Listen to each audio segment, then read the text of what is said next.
We just got one of the craziest quotes of the summer. 23-year-old undrafted rookie Markquis Nowell, who stands at just 5'8" and is currently on a two-way contract, made a very bold claim on his Instagram story this week. He said, "I will make history as the best Raptor to ever put on a uniform." That means he would surpass legends and Hall of Fame talents such as Vince Carter, Kyle Lowry, DeMar DeRozan, and Kawhi Leonard. Before you run to the comments, no, those weren't in order. However, I'd say they're the 4 greatest Raptors to ever do it. You may remember Nowell from this year's March Madness tournament, where he broke records with 19 assists in a Sweet 16 game. He wrapped up his tournament with 30 points and 12 assists in their Elite 8 loss. He was the biggest story of the tournament and gained a lot of respect and notoriety from it.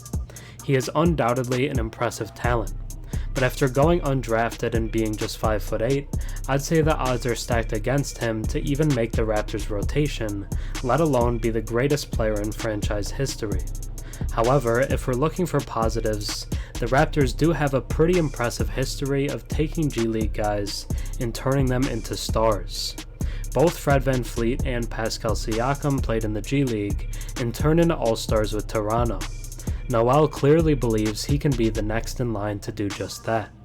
He's never lacked in confidence, that's for sure. He even goes by Mr. New York City on social media. But in his field, that can go a long way. With a strong work ethic and belief in yourself, you can become a star, but it won't be easy for him. But Markquis Nowell claims he will be the best Raptor to ever do it. Now let's take a deeper look at one of this year's most interesting rookies. Before we get into the bold claims from the Raptors two-way rookie, if you enjoy my content and watch a few videos of mine, think about subscribing. 96% of my viewers are actually not subscribed, so if you watched me before and enjoy the content, drop a sub and comment down below. It really helps the channel. To get a true perspective on how good Markquis Nowell could end up being, let's first take a look at his road to get here. Nowell gained some notoriety coming out of high school, being listed as a 3-star prospect and a top 50 point guard in the country. However, it wasn't enough to secure a spot with a Power 5 school.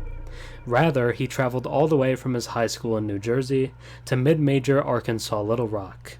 He spent 3 years with the Trojans, being named All-Sun Belt in 2020. But after his 3rd season, he decided to transfer, and he had drawn attention from a big school. Nowell decided to transfer to Kansas State, making a big jump from the Sun Belt to the Big 12, averaging 12 points and 5 assists. But the true leap came last season, where he started every game, played 37 minutes a night, and averaged 18 points and 8 assists in both of his seasons in the Big 12. He put up an impressive 2.6 steals per game last season. But he really broke into the mainstream with his March Madness performance, where fans got to see him on the national stage.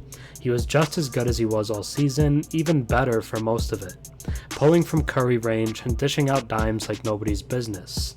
The Wildcats lost in the Elite 8, but Nowell had placed his name in the NCAA record books and in the minds of basketball's best.